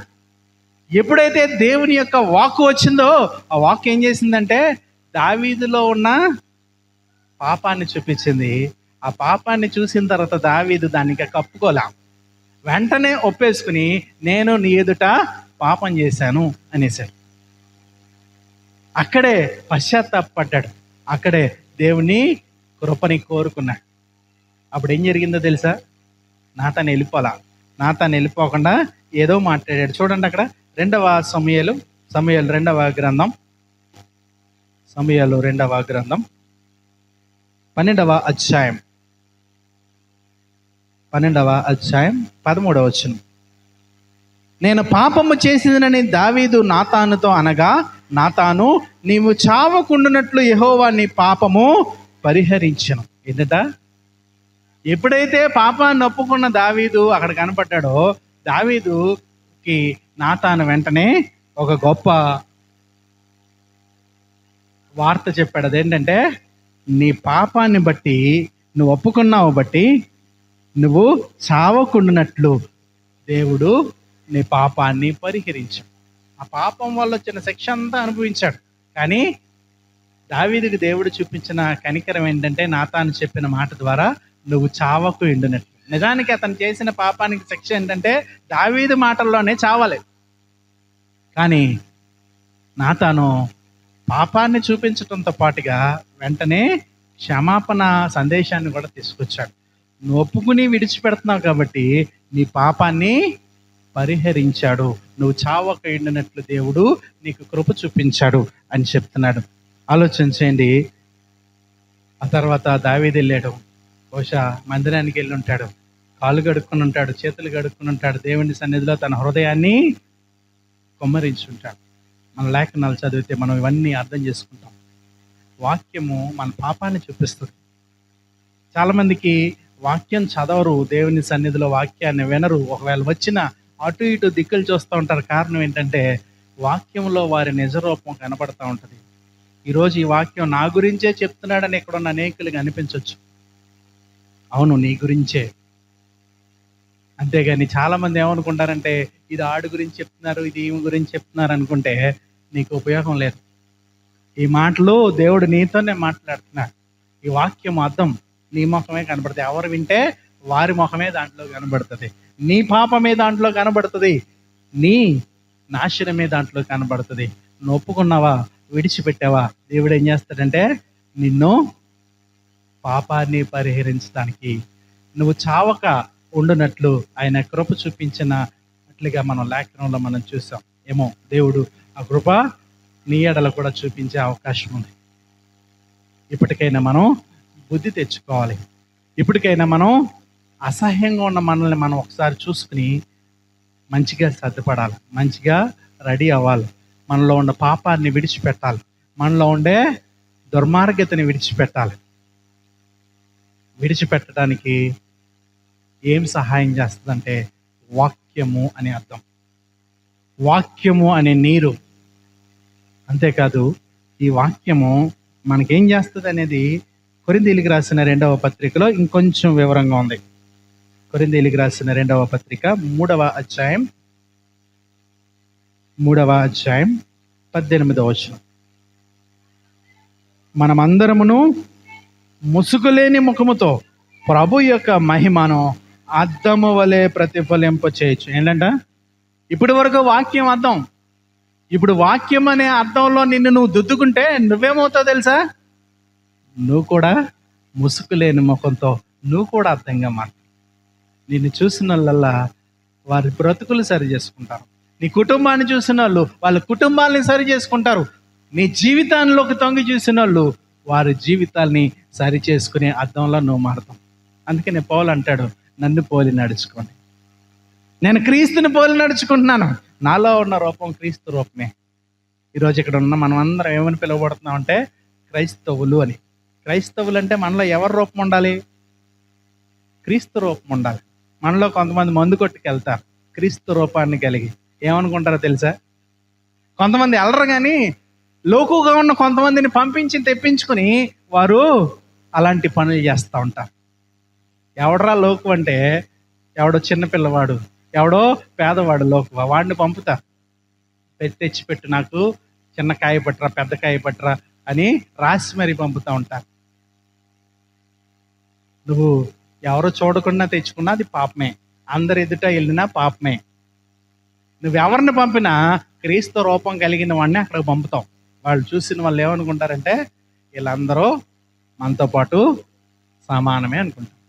నువ్వు ప్రత్యేకించబడిన వాడిగా నువ్వు కనబడాలంటే, నువ్వు క్రీస్తు బిడ్డగా కనబడాలంటే, క్రీస్తు స్వరూపం నీలో ఉండాలంటే నువ్వు డైరెక్ట్గాను కాదు, ఇండైరెక్ట్గాను కాదు, ఏ రూపంలోనూ అలాంటి పాపంలో పాలు పుచ్చుకోకూడదు. ఇది ఒకటే ఎగ్జాంపుల్ దొరుకుతుంది నాకు.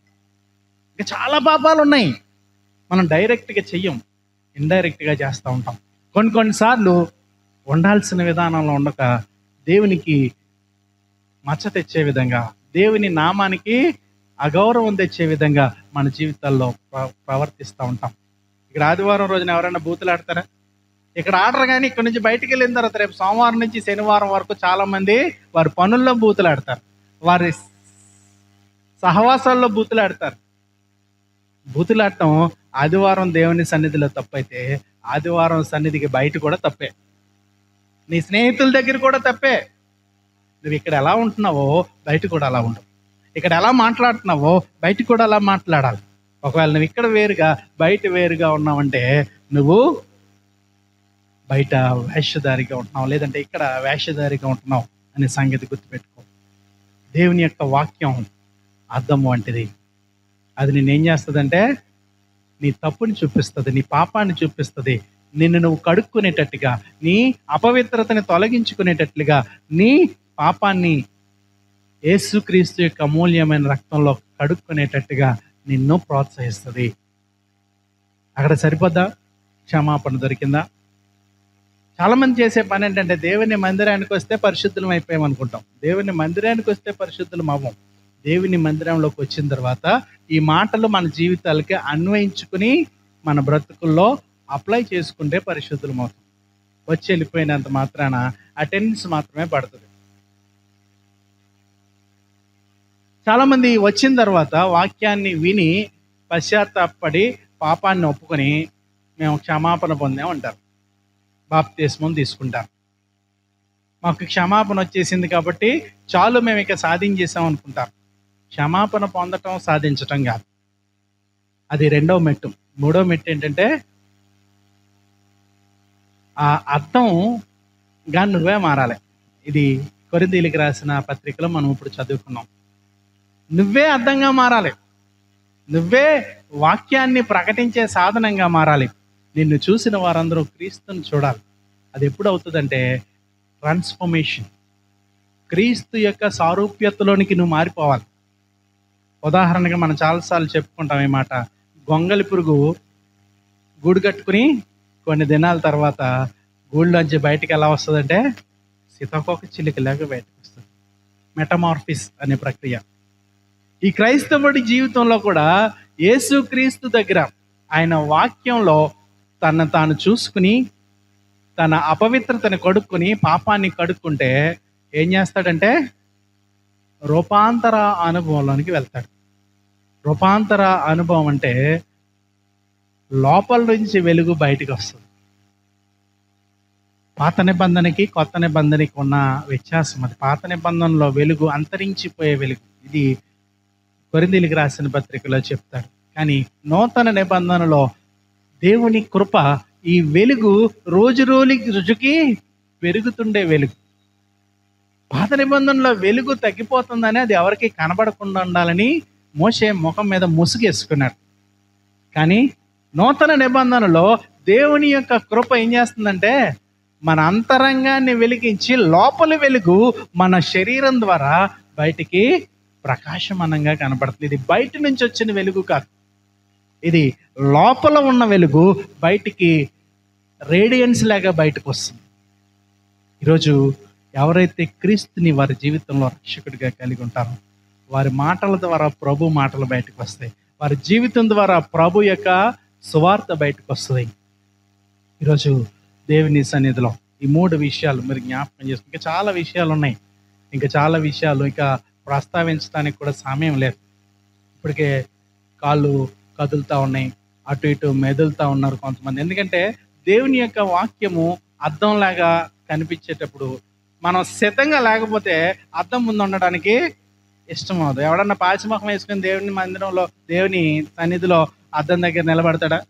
పాచిముఖం వేసుకున్న వాడికి దేవుని అద్దంలో చూసుకోవటం ఇష్టం ఉండదు. ఎందుకంటే ఆడి పాచిముఖం ఆడికే అసహ్యం. సిద్ధపాటు కలిగిన వాడు పెండ్లి కుమార్తె సిద్ధంగా ఉన్నట్లుగా సిద్ధపడితే ఏమవుతుందంటే అద్దం ముందు ఇంకా ఇంకా ఇంకా ఇంకా అసలు ఎంత సమయం గడుపుతారో, ఇంకా చెప్తే బాగుండు, ఇంకా చెప్తే బాగుండు, ఇంకా చెప్తే బాగుండు. లేదంటే బైబిల్స్ మూసేస్తాం, అటు ఇటు తిరిగేస్తాం, పక్కన ఉన్నాను కెలికేస్తాం, మధ్యలో లేచిపోతాం, లేదా మధ్యలో మనకి మంట వచ్చేస్తుంది. అందుకని ఒకసారి ఇలా ఇలా సర్దుకుంటూ ఉంటాం. ఎంత కష్టమో. అదే డాక్టర్ గారి దగ్గరికి వెళ్ళినప్పుడు చేయండి అలాగా. పొద్దుట 9 గంటలకు వెళ్ళినాడు, సాయంత్రం 9 గంటల దాకా పడిగాపులు కాసి కాసి కాసి కాసి మళ్ళీ 500 రూపాయలు కట్టి చచ్చినట్టు అక్కడ కూర్చుంటాం. ఇక్కడ పరమదేవుడు పరమ వైద్యుడి దగ్గరికి వచ్చినప్పుడు మనకి ఎంత నిర్లక్ష్యం అంటే వదిలేస్తే బాగుండు, వెళ్ళిపోతే బాగుండు, ఇంట్లో మాంసం కూర వండుకుని వచ్చాను, చేపల కూర వండుకుని వచ్చాను, పప్పు వండాను కానీ తాలింపు వేయలేదు, ఇలాంటి ఆలోచనలన్నీ వస్తూ ఉంటాయి మనకి. ఆలోచించేయండి. వాక్యము అర్థము. వాక్యము నీ జీవితాన్ని నీకు చూపిస్తుంది. మీకు ఎంతమందిని గుర్తు చేశానంటే, దావీదుని జ్ఞాపకం చేశాను, యెషయాని జ్ఞాపకం చేశాను, పేతురుని జ్ఞాపకం చేశాను, యోబుని జ్ఞాపకం చేశాను. ఇప్పుడు నిన్నే జ్ఞాపకం చేస్తున్నాను. నువ్వు కూడా ఒకసారి చూసుకో, ఆ అద్దంలో మరొకసారి చూసుకో, కాసేపు ఎక్కువసేపు చూసుకో. నువ్వు ఎక్కువసేపు చూసే కొద్దీ ఏం కనపడుతుందంటే, నీ రూపమే నీకు కనపడుతుంది, నీ పాపమే నీకు కనపడుతుంది, నీ అపవిత్రత నీకు కనపడుతుంది, నువ్వు ఏ విధంగా నశించిపోబోతున్నావు అనే వాస్తవం నీకు కనపడుతుంది. అప్పుడు ఏం చేయాలి? చేస్తే చచ్చాను అనుకుంటామా? పోతే పోయాను అనుకుంటామా? అలా అనుకోలేం. పోయే ముందు దేవునిలో పోవాలి, ప్రభు నందు నిద్రించాలి అనే ఆశతో మన జీవితాలు సరి చేసుకున్నాం. అటు కృప దేవుడు మనందరికీ దయచేయును గాక. ఆమేన్.